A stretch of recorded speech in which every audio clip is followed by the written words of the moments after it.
성령을 부어주리니 이러한 제목으로 은혜를 나누고자 합니다. 기독교 역사 속에 대혁명처럼 큰 물결을 일으킨 사건들이 몇 가지 있었습니다. 그 중에 마틴 루터의 종교개혁이라든지 또 요한 웨슬레이의 성령 회심 사건이라든지 D.L. 무디의 부흥운동, 또 영국의 웨일스 부흥운동, 우리 한국에는 평양 대부흥운동, 뭐 여러 가지 사건들이 있었죠. 그런데 그 중에 20세기의 가장 강력한 성령운동은 1904년 영국 웨일스 지방에서 일어났던 그런 부흥운동입니다. 이 웨일스 부흥운동의 주역이 누구냐 하면 이반 로버츠라고 하는 젊은 분인데 광부의 아들로 태어났는데 가정 형편이 어려워서 12살의 나이에 이미 학업을 중단하고 탄광에서 일을 하기 시작했습니다. 그런 어려운 환경 가운데서도 믿음으로 살면서 늘 하나님 앞에 성령 충만함을 달라고 또 이 웨일스 지방에 부흥을 일으켜 달라고 늘 하나님 앞에 기도했었습니다.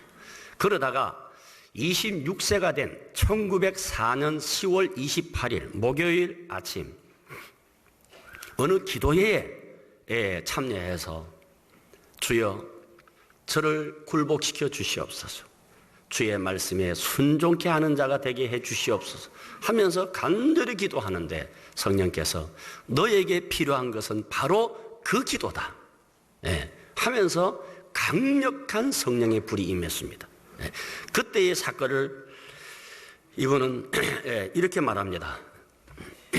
나는 어떤 살아있는 힘이 내 가슴 속으로 들어오는 것을 느꼈다. 이것은 점점 더 강해졌는데 거의 터질 지경에 이르게 되었다. 눈물과 땀이 하염없이 흘러내리고 가슴이 불같이 뜨거워지며 피가 솟구쳐 나오는 듯 했다.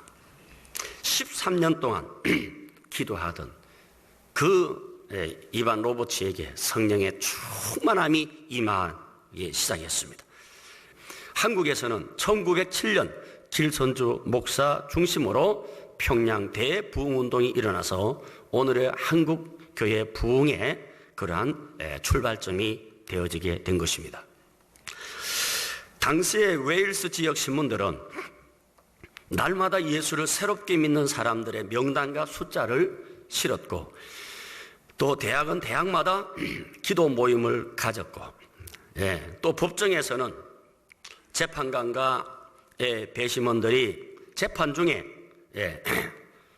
피고를 위해서 기도하고 또 그 죄수인 피고인이 예수님을 영접하는 그런 일들이 일어났고 이 불길은 교회뿐만 아니라 거리나 기차나 가정 온 지역에 성령의 바람이 강력하게 일어났습니다. 웨일스 지방에 거의 술집이 문을 닫고 어떤 사람은 술잔을 입에 가져다가 입에 올리는 순간 팔이 마비되는 그러한 현상까지 나타나기 시작했습니다. 이 놀라운 웨일스 부흥운동은 바로 성령에 사로잡힌 26세의 한낱 탄광 광부였던 이반 로버츠로부터 출발되어졌다는 것입니다.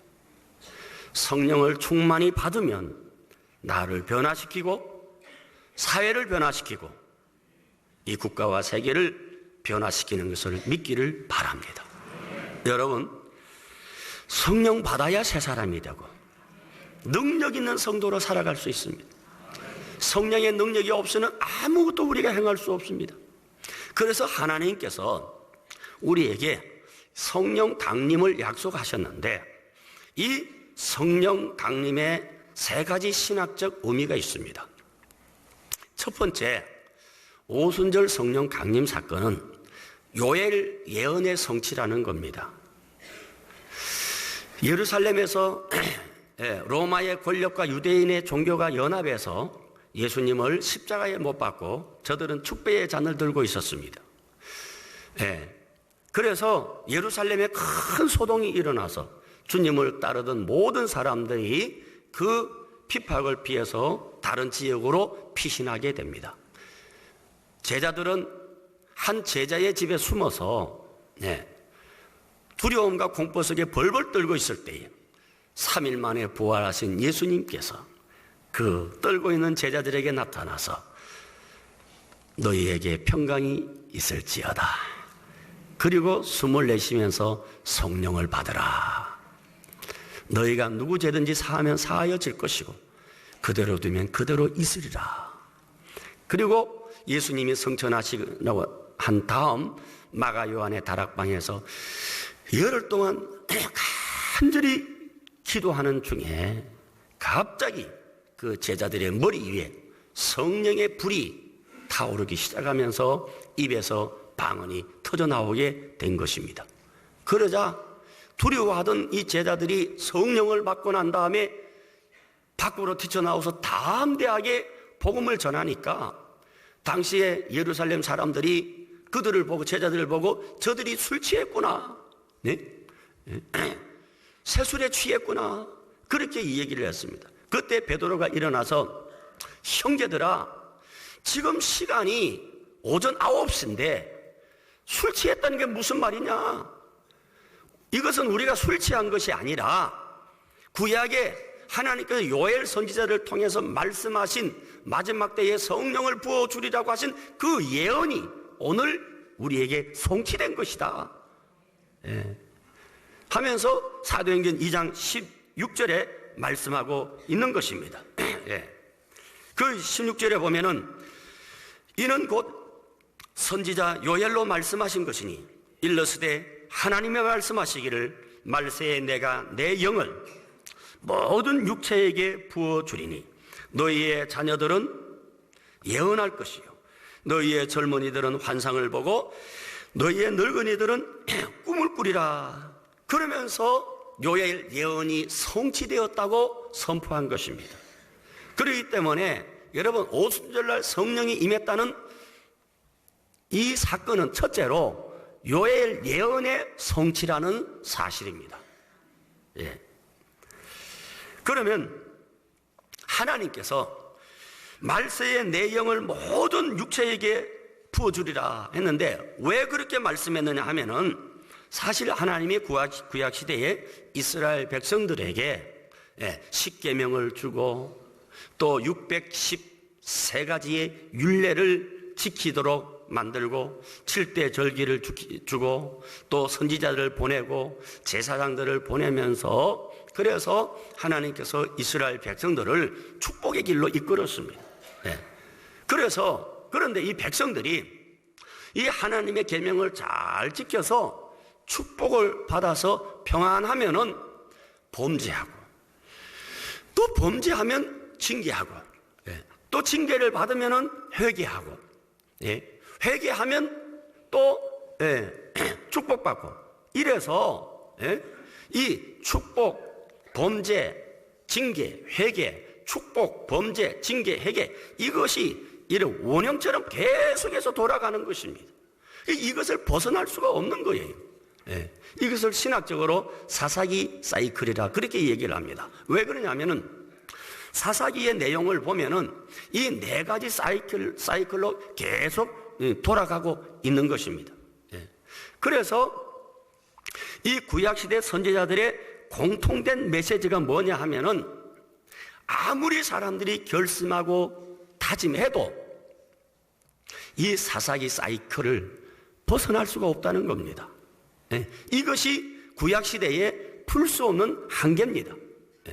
그런데 문제는 거기에 대한 근본적인 해결책이 없다는 거예요. 이게 문제였어요.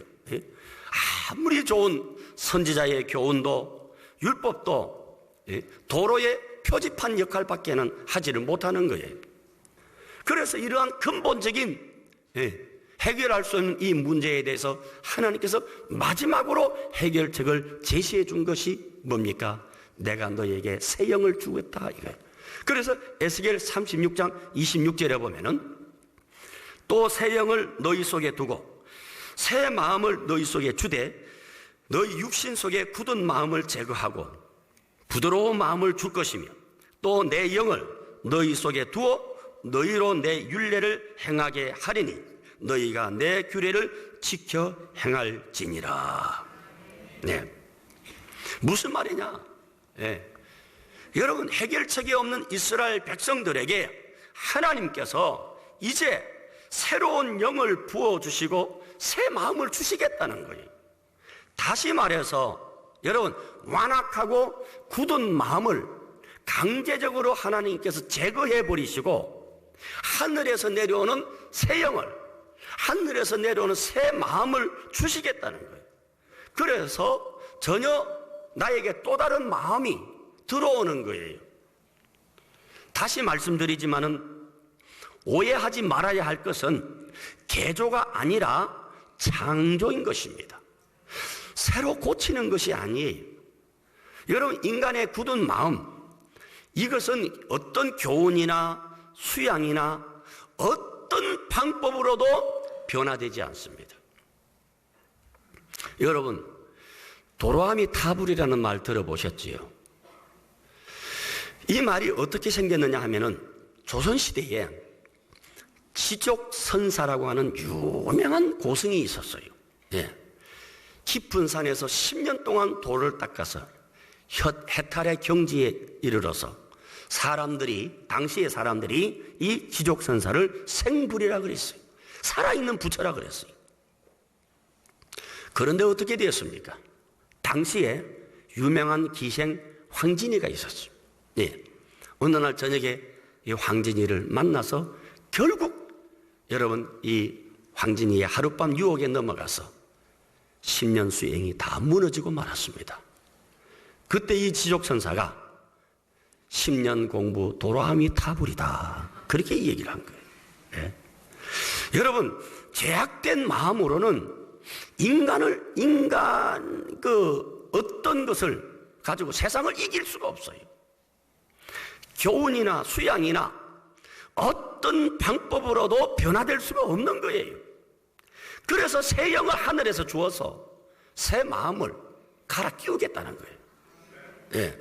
그러므로 왜 성령을 받으라고 했느냐 하면은 성령을 받아야만이 이 사사기적 사이클에서 근본적으로 회복이 이루어지게 되는 거예요.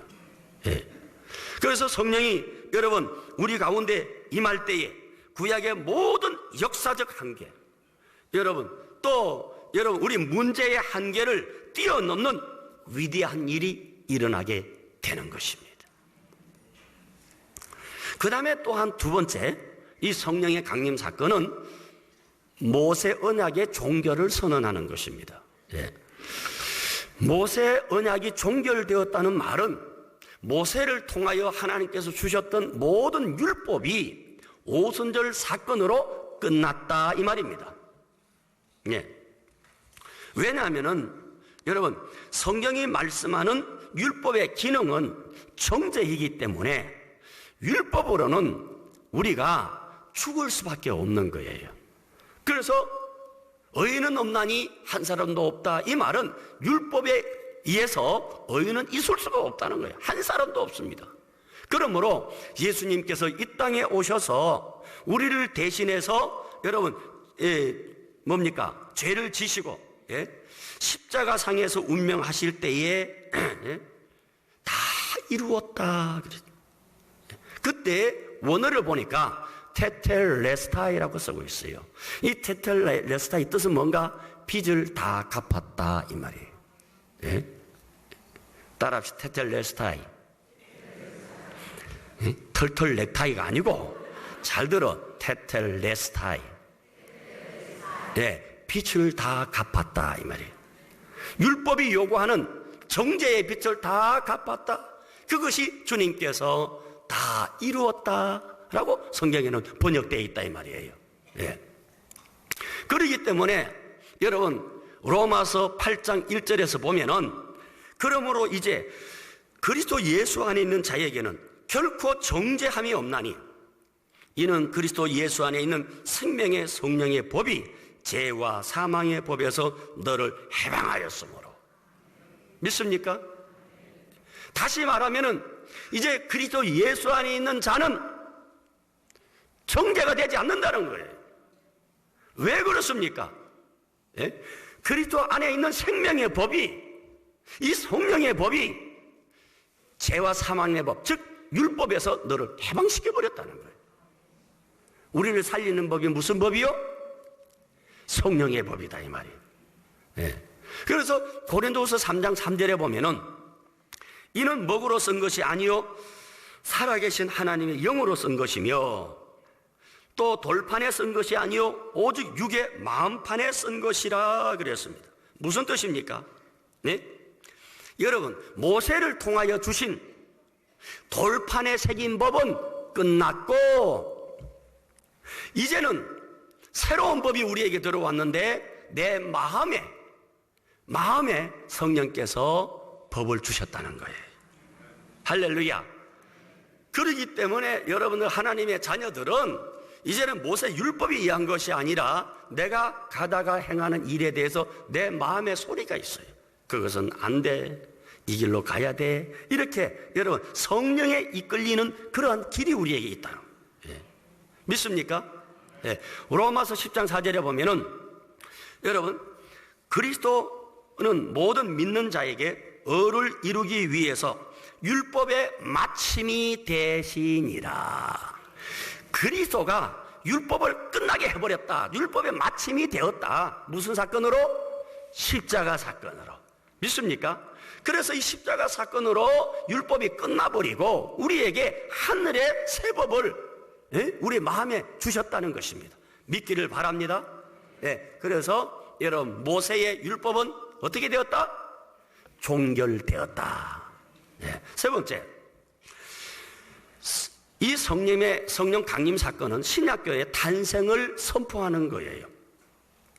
여러분, 오순절날 성령이 임하면서 예루살렘 교회가 탄생했습니다. 그렇다면은 예수님 당시에 있었던 예루살렘 성전과 예수님의 십자가 사건 이후의 예루살렘 성전은 무슨 차이가 있는가? 여러분, 차이가 있죠. 구약 성전은 율법 아래서 율법에 의한 제사입니다. 그러나 여러분 신약교회는 성령의 법 아래 있는 제사다 이 말입니다. 그러니까 여러분 구약교회 예배는 뭐요? 반드시 양을 잡아 속지 않은 속죄의식이 중심이 된 속죄제사입니다. 그러나 신약교회는 예수 그리스도의 십자가의 사건으로 해방받았다고 하는 감사의 제사인 것입니다. 그래서 오늘 이 자리에 오셔서 예배드리는 여러분들은 감사의 예배입니다. 그래서 우리가 기도할 때에 십자가로 구원해 주신 예수님 이름으로 기도합니다 하고 꼭 마지막에 넣는 이유는 그 원인을 알아야 되는 거예요. 믿습니까? 그리고 구약시대의 성령은 여러분 일시적이에요. 영원히 계시지 않아요. 그러나 신약시대의 성령은 영원히 우리 속에 내주하십니다. 그러니까 구약의 성령과 신약의 성령이 본질은 같지만은 내용은 전혀 형태가 다르다 이 말이에요. 구약시대의 성령은 함께 계셨지만은 여러분 신약시대의 성령은 안에 계셨어요. 요 함께 계셨다 안에 계셨다가 무슨 얘기냐 절대로 같지 않아요. 큰 차이가 있지요. 자, 지금 여러분들이 이 시간 저와 예배를 드리죠. 그런데 예배를 드릴 때 같이 함께 예배를 드리지만은 예배 마치면 어떻게 해요? 각자 헤어지잖아요. 흩어지지요. 영원히 같이 있을 수가 없어요. 그러나 여러분 신약시대에 여러분 성령은 오순절 강림 이후에 여러분 이 성령이 우리 안에 들어와서 영원히 내주하신다 이 말이에요. 믿습니까? 또 한 가지는 구약시대의 성령은 특정인에게만 임했지만 신약시대의 성령은 보편적 강림이라 모두에게 임한다 이 말이에요. 예를 들어서 구약시대는 선지자나 제사장이나 왕이나 이런 특정인에게만 성령이 역사를 했습니다. 그러나 여러분, 신약 시대에는 여러분 제사장만 임하는 것이 아니라 성도 모든 자에게, 믿는 자에게 성령이 동일하게 임하더라 이 말이에요.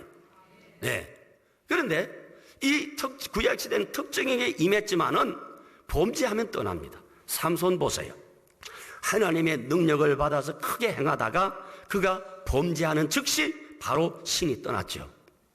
사울도 성령 충만이 받았다가 사울이 하나님을 떠나고 악신을 섬기고 범죄하니까 하나님의 신이 떠났잖아요.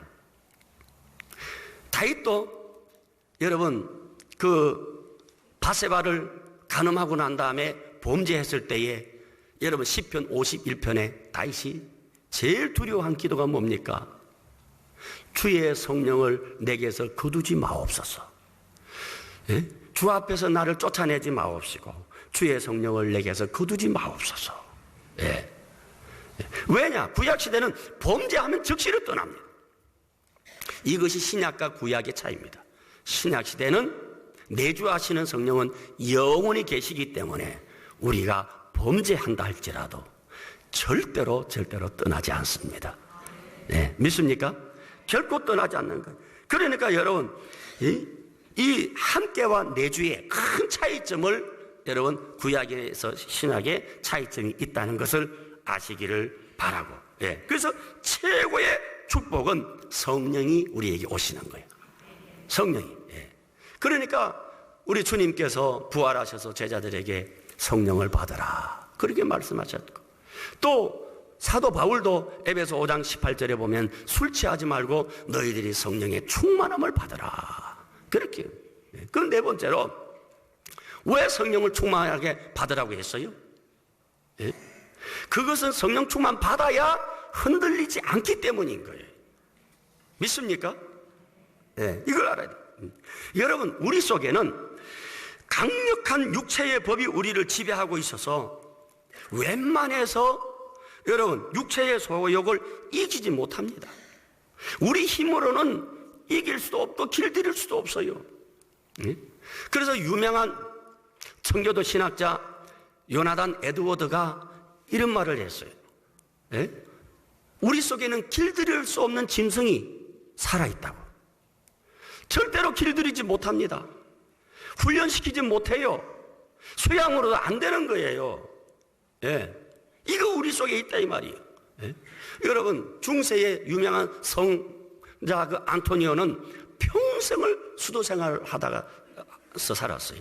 너무나 삶이 거룩하다가 보니까 한 번은 동료 수도사가 도대체 당신은 무슨 생각을 하고 살고 당신 속에 뭐가 있느냐 그렇게 물었을 때에 이 안토니오가 내 속에 괴물 그랬습니다. 괴물이 있다는 거예요. 그러면 여러분, 사도 바울 같은 사람도요 그렇게 위대한 사도지만은 오라 나는 공고한 사람이로다. 이 사망의 몸에서 누가 나를 건져내겠는가 탄식했다 이 말이에요. 예수님의 제자들을 보더라도 여러분 보세요. 그들이 어떻게 됐습니까? 오순절 사건 이전에 베드로 보세요.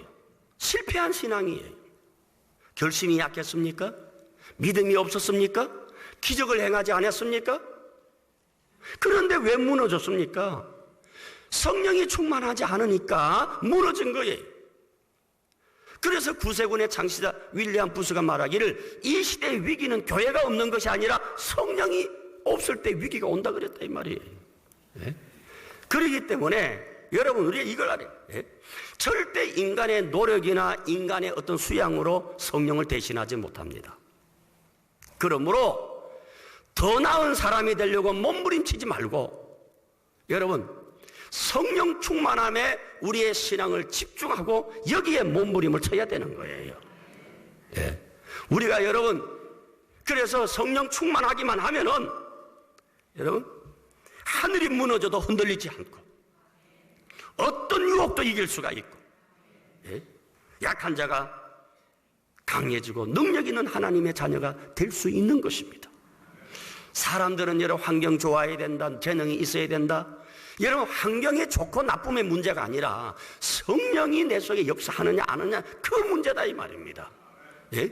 내 인생의 마스터키가 되는 성령만 충만히 임하면은 누구도 흉내낼 수 없는 거룩한 하나님의 자녀로서의 여러분 삶을 살아갈 수가 있고, 내 생애에 전무후무한 황금 시대가 열려지게 되는 거예요. 예. 여러분, 성령 충만하면 우리가 걱정할 것이 없어요. 아무리 희망이 없는 인생이라도, 아무리 절망할 수밖에 없는 상황이라 할지라도 성령이 내 속에 함께 하면은 소망 가운데 다시 살아날 수가 있습니다. 그렇기 때문에 환경의 문제가 아니에요. 예. 전능하신 하나님께서 주의 그 성령이 나의 힘이 되시고 능력이 되셔서 내가 하나님께로부터 무슨 사명을 가지고 이곳에 왔는지, 내가 무엇을 하며 어떻게 살아가야 할 것인지, 내가 왜 이 자리에 앉아 있는지 성령께서 다 알게 하시고 인도하여 주시는 줄 믿으시기를 바랍니다. 예. 그래서 오늘 이 시간에 여러분, 성령 충만하기만 하면은 환난 가운데서도 지혜를 얻고, 예? 그 누구도 흉내낼 수 없는 거룩한 삶으로 살아갈 수가 있는 것입니다. 오늘 이 시간에 하나님의 성령께서 내 인생의 구름기둥 불기둥이 되셔서 나의 가는 길을 도와주시면 황무지에 장미꽃 피고 메마른 땅을 종일 걸어가도 피곤하지 아니하고, 한 길로 왔던 막이 7길로 도망하고, 머리가 되고 꼴이 되지 아니하고, 위에 있고 아래 내려가지 아니하며 영혼이 잘되고 범사가 잘되고 강건한 축복을 받을 줄로 믿습니다. 우리 모두 성령의 충만함을 받아서 능력 있는 삶을 살고 기적의 주인공들로 살아가시기를 주의 이름으로 축복합니다.